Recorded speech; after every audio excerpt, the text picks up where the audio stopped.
Michael Cohen should be a co-defendant. If you believe what the prosecutors just said, Michael Cohen should be a co-defendant, not a witness. He has so many reasons to lie, so many reasons to pin this on someone else, to keep himself out of jail, which he was unable to do in the federal case. Michael Cohen is a felon. He is an admitted liar. Does the prosecution's case, you think, rise and fall with his credibility?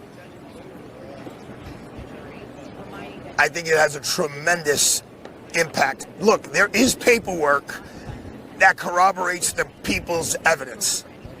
And that's obviously hurtful for the president. But my understanding is it's not paperwork with Donald Trump's handwriting on it or his signature on it, except for a check. So the defense could merely be, hey, Michael Cohen did all of this. He never told his client. He just said, look, I need money for this, I need money for that. And, one of the witnesses who's going to testify at this trial testified for the feds, and he said that the money that was given to Michael Cohen was for Stormy Daniels and for legal fees. That's a reasonable doubt. So you got to hang on these little reasonable doubts, Anderson, and put as many together as you can for your closing argument. Alvin Bragg's case is looking worse and worse by the day. We're going to see the latest bombshell evidence that was presented by Team Trump that already has the prosecution reeling, and how jury attrition alone may end this whole thing in a mistrial. You are not going to want to miss this. Hey gang, it's me, Dr. Steve, your patron professor, here to help you stay sane in these insane times. So make sure to smack that bell and subscribe button. Also, a quick programming note. Tonight, Tuesday the 23rd, I'm doing a special live stream. That is the single most important live stream I've ever done. Make sure to tune in at 7 p.m. Eastern tonight. This involves all of us. You're not going to want to miss it.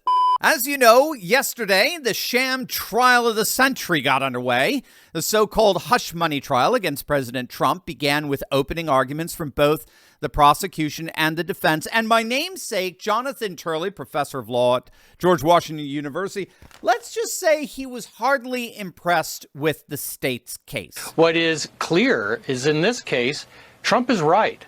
This is an embarrassment. The fact that we are actually talking about this case being presented in a New York courtroom leaves me in utter disbelief.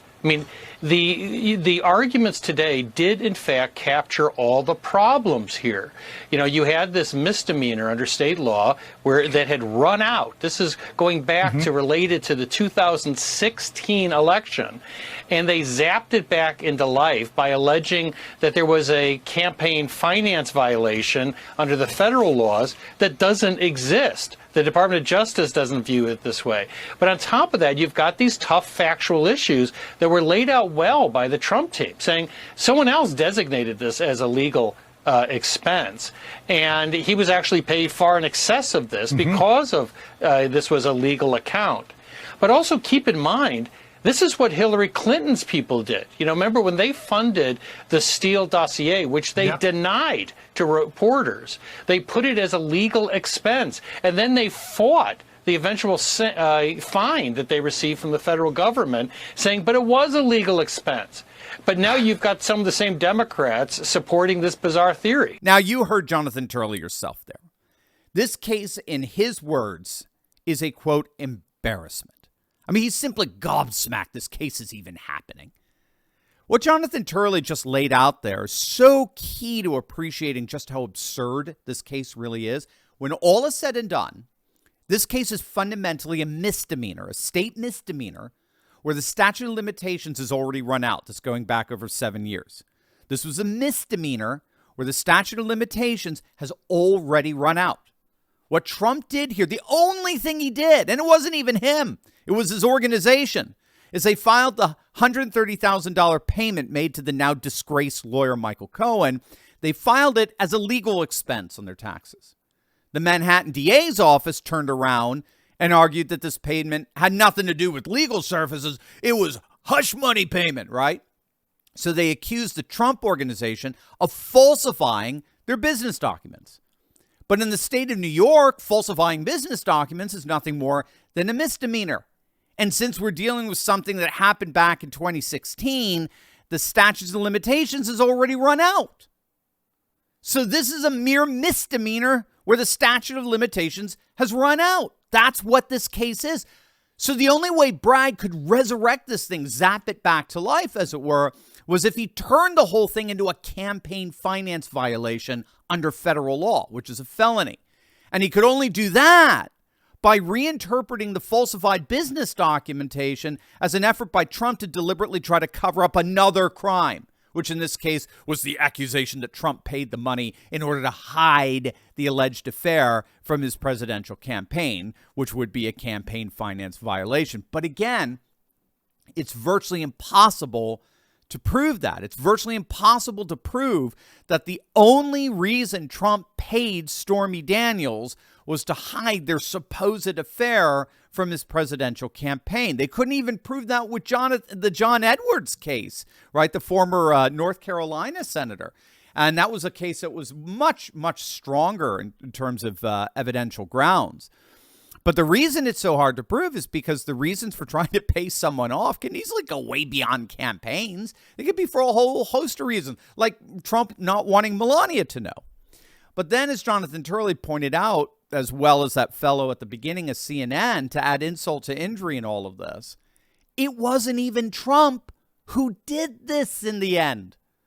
Trump's signatures are not on these documents that allocated the money to Cohen. Someone else did this. There's no evidence that Trump even knew about this.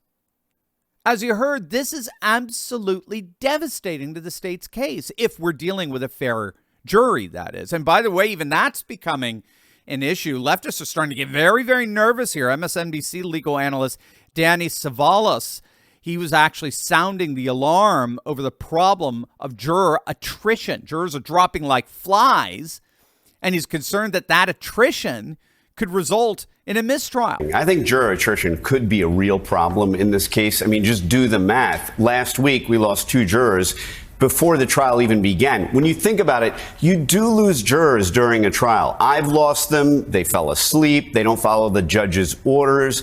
But you don't normally lose a juror after the moment they're selected and between that and the time that the trial actually begins, because ordinarily, nothing happens during that time. But in this case, you have an example where a juror goes home. They start really thinking about their duty and what this is going to entail. And they come back and say, you know what? I don't want to do this anymore. By the way, that's also something that happens from time to time. I've had it in organized crime cases. You have jurors who come up to the judge and say, I'll do anything, please. I do not want to be on this jury. I'm afraid. That's not obviously the same situation here, but you do have jurors who are going to have second thoughts. And the question becomes, will 6 alternates be enough to cover this trial? I hope so. But if what we've seen so far, if that's the rate of loss of jurors, 2 or before we even start the trial, that could be a real problem. And that could lead to a mistrial, which in, I think, the defense's view is a win. Hey gang, who wants to come with me on a cruise? This is your chance to make this summer a summer you will never, ever forget. Now's your chance to embark on an exclusive adventure with me, Dr. Steve, and other patriots just like you as we set sail on the Mediterranean. You're invited to join us this August on Royal Caribbean's luxury liner, the Voyager of the Seas. You'll get to spend time with me and other like-minded patriots during live onboard classes as we dive into topics like the rising parallel economy, the culture wars, and how you can share my optimism in conservative renewal. We'll discover enchanting architecture, timeless artistry, and breathtaking experiences as we adventure through Spain, France, and Italy. Enjoy incredible dining experiences, enriching education, and once-in-a-lifetime attractions each day of our journey. It will be a summer that you will never forget. Join me and your fellow patriots August 5th to 12th, 2024 for this unparalleled adventure. If you want more info and want to take part in our last-minute pricing sale, my team is waiting to talk to you right now. There are only a handful of cabins left, so don't wait. Click on that link below or go to cruiseinfo.turleytalks.com to learn more. It's going to be an absolutely unforgettable trip, and I can't wait to spend it with you. Click on that link below right now. What's particularly maddening in all of this is the way the legacy media is deliberately trying to present this absolutely absurd case as credible. I mean, you'll note that the media has no problem calling out what they believe to be absurdities, right? They never tire on dismissing President Trump's accusations of the 2020 election being rigged, because it was, as false allegations. But you'll notice they'll never do anything of the sort with this obvious fraud of a case. And that's because in the end, they're not press, they're propaganda. As the Twitter files show, these media outlets work arm in arm with the deep state and the Biden administration to run election interference on behalf of bumbling Biden. They are propagandists and they are frauds. What Turley said there was indisputable. This case is legally absurd. There's absolutely nothing serious about this case. It is a legally absurd case. Bragg shouldn't even be trying this case. It's a federal case.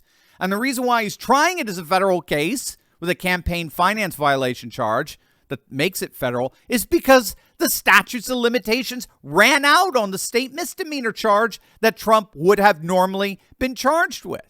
So they had no choice. They had to bootstrap the charges and turn them into federal charges, even though the Justice Department, which handles federal court cases, refused to prosecute this. So this whole case is absolutely procedurally insane. And yet the legacy media is doing everything they can to fabricate credibility. We'll see if at least one juror has the moral conscience to recognize what's really happening here, because if he or she does, in the end, justice may finally happen after all.